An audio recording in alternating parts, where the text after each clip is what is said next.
7 o'clock hour, we start with this live look at downtown Denver. Strong winds, warm temps back in the forecast today. And with that, the National Weather Service has issued a red flag warning. Gusts in the foothills expected to get close to 80 miles an hour.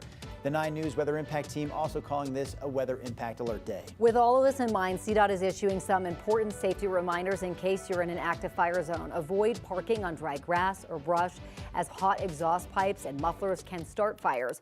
You also want to make sure that your vehicle is properly maintained with nothing dragging on the ground. As a precaution, carry a fire extinguisher in your back seat, and of course, never throw cigarettes out of your car. Thanks for joining us. I'm Corey Rose. And I'm Drew Carney. Brianna will have traffic for us in just a minute, but we have team weather coverage this morning, and it starts with your forecast. Katie, where do you want to start with that? Let's talk about the high wind warning first, because we are seeing the impacts of the high winds out west. It's not windy just yet, but fire danger for all of eastern Colorado. So that's why we've issued a weather impact alert on this Thursday. A big portion of the state bracing for high winds, elevated fire concerns. And here's the high wind warning that started at 4 o'clock this morning. We are already seeing some strong winds, but we're just getting started in terms of the wind gusts we're expecting to see. Potentially 80 to even 100 miles per hour over higher terrain into our Front Range Mountains, the I-70 drive down south through Fairplay, Alma, over portions of our northern mountains as well. Now, here's the red flag warning. This takes effect at 11 o'clock this morning, lasting until 9. So the strongest winds in and around the Denver area and eastern plains arrive for the second half of the day.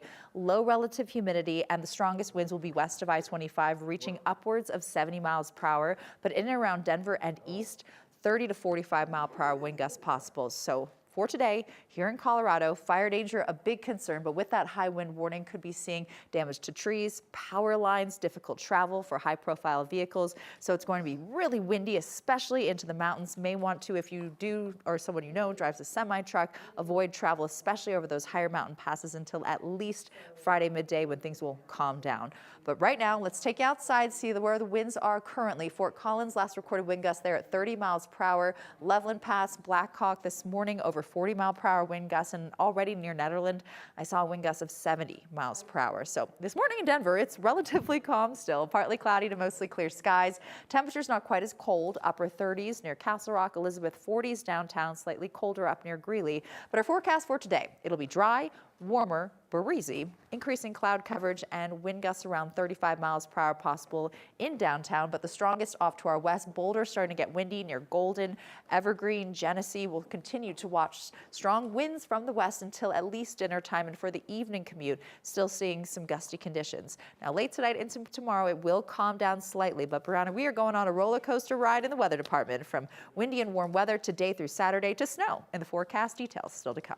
Katie, thank you so much. And because of those windy conditions, we're already seeing some power outages, especially between Boulder and Netherlands. So if you are in that area, treat traffic lights if they are out as a four-way stop. Right now, taking a live look for your Thursday morning drive, getting you out the door along 270 and Vasquez, where, of course, we're seeing our morning rush hour traffic for anyone heading into I-25 or really heading into I-70.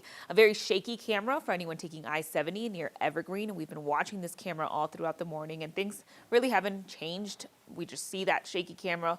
Right now, not seeing any slowdowns or delays this morning. So very quiet. That is going to change later this morning. Here in our main maps, you can see we are busy along 225 as well as the Berkeley area for anyone taking westbound 76. If you are heading to Boulder, you still have the green light there. Only about a 20-minute drive. 6th Avenue heading westbound. No issues to report there. And then same story for anyone leaving the Lakewood area heading into I-25. Only about 7 minutes. But just keep in mind for anyone taking southbound I-25 near the North Washington area heading down to Spear, you are going to see a bit of a slowdown.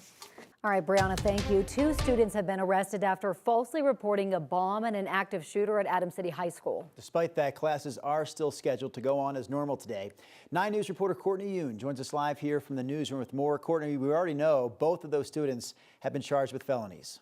Yes, that's right, Corey and Drew. Both of those students are facing some serious consequences, including felony charges of false report of explosives and false report of an active shooter. They're also getting a misdemeanor charge as well. Police said officers were called to Adams City High School around 1 p.m. yesterday. When they arrived, officers say they found a trail of fake blood in several areas of the school. That's according to Commerce City Police. They also found 2 students who were covered in it, which led to their arrest. The school was placed on lockdown lockdown. 200 police officers from agencies across the metro area worked to clear the school, according to police. Just after 3 p.m., officers announced they found no threat and students were being dismissed. Students say it was a scary situation. And I saw police coming in with guns, so I kind of got scared and I just ran out the school because I didn't want to get myself into danger or anything. The Commerce City Police Chief said this incident pulled valuable law enforcement resources away from real emergencies in the Denver metro. Again, students are expected to return to class as normal today. Live in the newsroom, Courtney Yoon, 9 News. All right, thank you, Courtney. The warm winter this year and low snowpack have put a special project in Boulder County on hold. That project aims to reduce the risk of severe wildfires. According to Boulder County officials, the project looks to reduce that risk by removing hazardous forest fuels from a roughly 200-acre area near Nederland. The county says crews will use treatment methods like forest thinning and prescribed burning. Again, it is on pause for right now. It's on hold, but it's expected to continue in the summer. Right now, the Weld County Sheriff's Office is asking for help identifying a woman after her remains were found. The Sheriff's Office says the remains were found in April of 2022 in a wooded area. Forensic scientists determined the woman was between 30 to 58 years old and stood between 5'2" and 5'6". The Sheriff's Office says the woman was wearing a black T-shirt depicting a tattooed Marilyn Monroe, a red hooded sweatshirt that said lifeguard on it, and a black hooded sweatshirt. The Sheriff's Office is asking anyone with information about who this may be to give them a call. A grand jury has indicted a man on charges related to the disappearance and death of Jack Gratton. This morning, we're hearing from Jack's mom about this major break in the case. This all started last April. According to the indictment, Gratton was in a relationship with Brandon Muma, and Muma left Jax alone and asleep under the influence of drugs. Jax disappeared. Police finding Jax's body several weeks later in Lakewood. Muma, meanwhile, is accused of moving Jax's body and trying to hide evidence. 9 News had a chance to speak to Jax's mom about the charges. I was ecstatic. I bawled like a baby. I had to apologize because I lost all emotion. It came sideswiped. I wanted transgender women to feel safe. I have been worried. Muma, by the way, is being held in the Jefferson County Jail on a $100,000 bond. A devastating situation in Centennial. An 11-year-old boy faces a first-degree murder charge connected to the death of his 5-year-old brother.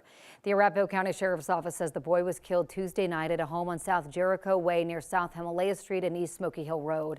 Investigators have not said how the child died or released either of the boys' names, but a neighbor told us he often saw the brothers playing outside together and fondly remembers the younger boy knocking on his door to say hi and ask for snacks.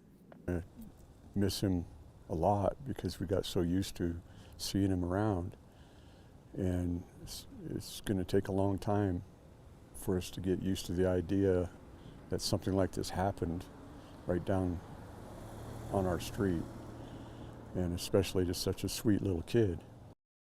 The boy was a kindergartner at Timberline Elementary. In a letter sent to families Wednesday, the principal said additional mental health staff will be available for students and teachers as they process the loss. President Trump is pushing for another quick decision on immigration statuses here in the U.S. Yesterday, the president asked the Supreme Court to allow his administration to end temporary immigration protection for Haitians. The move would apply to some 350,000 people. Temporary protection status was set to expire in February, but a federal district court stepped in, forcing the White House to stop it from lapsing. This appeal now asks justices to confirm that the administration has the legal power to end temporary protection status for several groups. The Supreme Court is already considering whether protections for thousands of Syrians can be ended. Temporary protection status permits people who move from certain countries in the midst of violence to temporarily live and work in the U.S. legally. Haitians became eligible in 2010 after an earthquake hit the country. The protections have been renewed multiple times since then. The Trump administration is announcing it will launch a wave of tariff-related investigations into more than a dozen U.S. trade partners. In a process that is likely to result in a fresh round of tariffs in the near future, the Office of U.S. Trade Representatives is opening the formal probes into major trade partners that include the European Union, Mexico, and China, each of which ranks among the top 5 sources of U.S. imports. The development marks the next phase in President Trump's sweeping global trade wars after the Supreme Court struck down tariffs he previously put in place. United Airlines expects to carry a record 27 million passengers during this year's spring break travel period. And since Denver's airport is a hub for United, you're definitely going to want to give yourself some extra time. Our partners at the Denver Business Journal say United expects to fly 520,000 passengers a day on close to 4,900 flights between now and April 27th. Here in Denver, the busy spring period lasts until about March 29th. More than 1.3 million people are expected to pass through security between now and then. And in a recent statement, the airport says its busiest travel days during that time are, not surprisingly, Fridays and Sundays.